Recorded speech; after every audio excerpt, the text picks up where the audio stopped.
1745 ദേവസഹായ പിള്ള ക്രിസ്തുമതം സ്വീകരിച്ചത്. തുടർന്ന് അദ്ദേഹത്തെ മത തീവ്രവാദം ആരോപിച്ച് അദ്ദേഹത്തെ ഏറെ പീഡിപ്പിക്കുകയും 4 വർഷത്തോളം അദ്ദേഹത്തെ ജയിലിൽ അടയ്ക്കപ്പെടുകയാണ് ചെയ്തത്.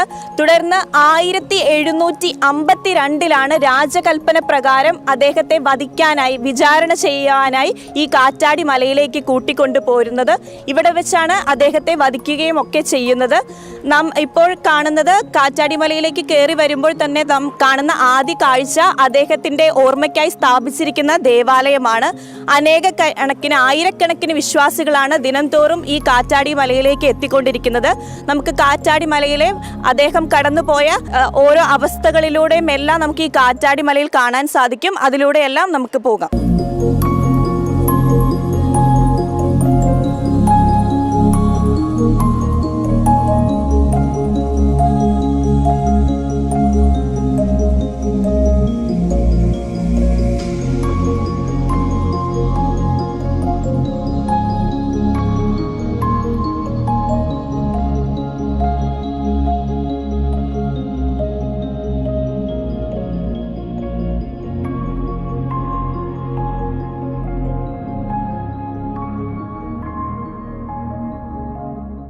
ദേവസഹായ പിള്ളയെ സൈനികർ വധിക്കാനായി കൂട്ടിക്കൊണ്ടു പോകുമ്പോൾ പലതവണ അദ്ദേഹം മുട്ടുകുത്തി പ്രാർത്ഥിക്കണമെന്ന് സൈനികരോട് ആവശ്യപ്പെട്ടു.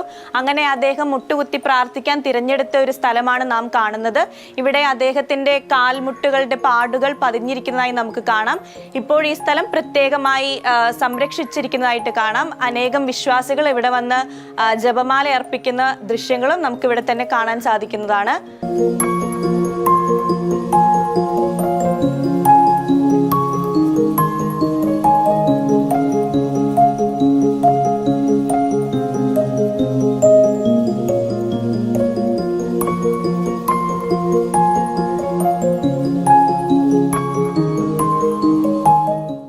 ഈശോയെ എന്നെ കൈവിടല്ലേ, ഈശോയെ എന്നെ മുഴുവനും നിനക്ക് ഏൽപ്പിക്കുന്നു, അമ്മേ മറിയെ എന്നെ സഹായിക്കൂ.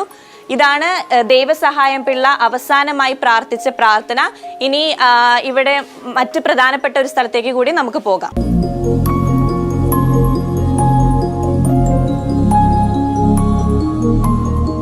കാറ്റാടി മലയിലെ ഏറ്റവും പ്രധാനപ്പെട്ട ഭാഗത്താണ് നാം ഉള്ളത്.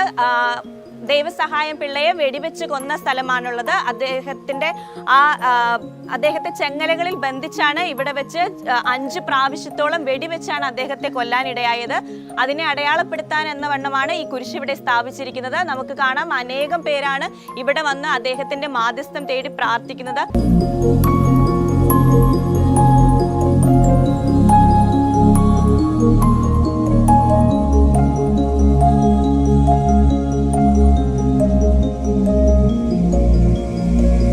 ദേവസഹായ പിള്ളയെ വെടിയേറ്റ് കൊലപ്പെടുത്തിയ ശേഷം അദ്ദേഹത്തിന്റെ മൃതദേഹം ഈ പാറക്കെട്ടിന്റെ ഇടയിലൂടെ ഇവിടെ വന്ന് നിലംപതിക്കുകയായിരുന്നു.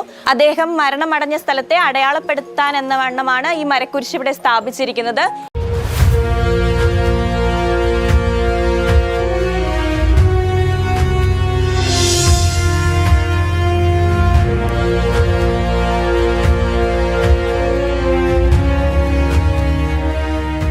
ദേവസഹായ പിള്ള മരണമടഞ്ഞ സ്ഥലവും വധിക്കപ്പെട്ട സ്ഥലവും എല്ലാം നാം കണ്ടു കഴിഞ്ഞു. ഇനിയിപ്പോൾ നാം ഉള്ളത് മറ്റൊരു പ്രധാനപ്പെട്ട സ്ഥലത്താണ്. നാം ഇവിടെ കാണുന്നത് ഒരു ഗ്രാനൈറ്റ് ഫലകമാണ്. ദേവസഹായ പിള്ളയുടെ ദേഹത്ത് അനേകം മുറിപ്പാടുകൾ ഉണ്ടായി. ആ മുറിപ്പാടുകൾ സൂചിപ്പിക്കാനാണ് ഇവിടെ ഒരു ഗ്രാനൈറ്റ് ഫലകത്തിൽ പാടുകൾ കൊത്തിവെച്ചിരിക്കുന്നത്.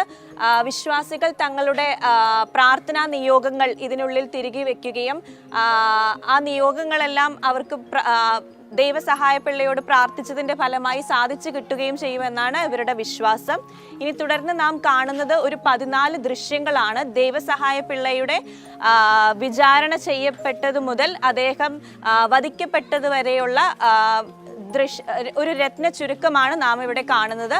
ആദ്യമേ നാം കാണുന്നത് അദ്ദേഹത്തെ വിചാരണ ചെയ്യാനായി രാജകൊട്ടാരത്തിലേക്ക് കൂട്ടിക്കൊണ്ടുപോകുന്നതിന്റെ ദൃശ്യമാണ് നാം കാണുന്നത്. തുടർന്ന് അദ്ദേഹത്തെ കാരാഗൃഹത്തിൽ അടച്ച് ബന്ധിക്കുന്ന ദൃശ്യമാണ് നാം കാണുന്നത്. പിന്നീട് നാം കാണുന്ന ഒരു ദൃശ്യം എരുക്കുമാല അണിഞ്ഞ് അദ്ദേഹത്തെ അപമാനിക്കാനായി എരുമയുടെ പുറത്ത് കയറ്റി അദ്ദേഹത്തെ നാട് ചുറ്റും നടത്തുന്ന ഒരു ദൃശ്യമാണ് നാം കാണുന്നത്. ഇതുകൊണ്ടൊന്നും മാനസാന്തരപ്പെടാതെ വന്ന ദൈവസഹായ പിള്ളയെ ചാട്ടവാറ് കൊണ്ട് 30 അടി വീതം കാൽപാദത്തിൽ അടിക്കുകയും തുടർന്ന് അദ്ദേഹത്തെ ബന്ധിക്കുകയും ചെയ്ത ദൃശ്യമാണ് നാം കാണുന്നത്. ഇതിൽ നിന്നെല്ലാം ദൈവസഹായ പിള്ളയ്ക്ക് ഒരു മാനസാന്തരം ഉണ്ടായി എന്ന പ്രതീക്ഷയോടെ 8 അധികാരികളുടെ കീഴിൽ അദ്ദേഹത്തെ വീണ്ടും വിചാരണയ്ക്ക് കൊണ്ടുവരികയാണ് ചെയ്യുന്നത്. എങ്കിലും അദ്ദേഹം തൻ്റെ ക്രിസ്തുമതം ആ വിശ്വാസം ത്യജിക്കാനോ അതിൽ നിന്ന് പിന്മാറാനോ തയ്യാറായിരുന്നില്ല. തുടർന്ന് അദ്ദേഹത്തെ വീണ്ടും ചാട്ടവാറ് കൊണ്ട് അടിക്കുകയും അദ്ദേഹത്തെ ഒരു തൂണിൽ കെട്ടി മർദ്ദിക്കുകയും ചെയ്യുന്ന ദൃശ്യമാണ് നാം കാണുന്നത്. പിന്നീട് അദ്ദേഹത്തിൻ്റെ കാൽമുട്ടുകളും കാൽപാദങ്ങളും എല്ലാം അടിച്ച് അവശയാക്കപ്പെട്ട ദൈവസഹായ പിള്ളയെ എരുമ വലിച്ചഴിച്ച് കൊണ്ടുപോകുന്ന ഒരു ദൃശ്യമാണ് ഇതിലുള്ളത്. ഇദ്ദേഹത്തെ കൂടുതൽ പീഡിപ്പിക്കാൻ എന്ന വണ്ണം അദ്ദേഹത്തെ ഒരു അടച്ചിട്ട മുറിയിൽ ഇരുത്തുകയും അദ്ദേഹത്തിൻ്റെ കൈകൾ ചങ്ങല കൊണ്ട് ബന്ധിക്കുകയും തുടർന്ന് അവിടെ മുളക് പൊടി പോലുള്ള വസ്തു കത്തിക്കുകയും ചെയ്ത് അദ്ദേഹത്തെ കൂടുതൽ മർദ്ദിക്കുന്ന ഒരു ദൃശ്യമാണ് ഇതിൽ നാം കാണുന്നത്. ഇനി ഇതിൽ നാം കാണുന്നത്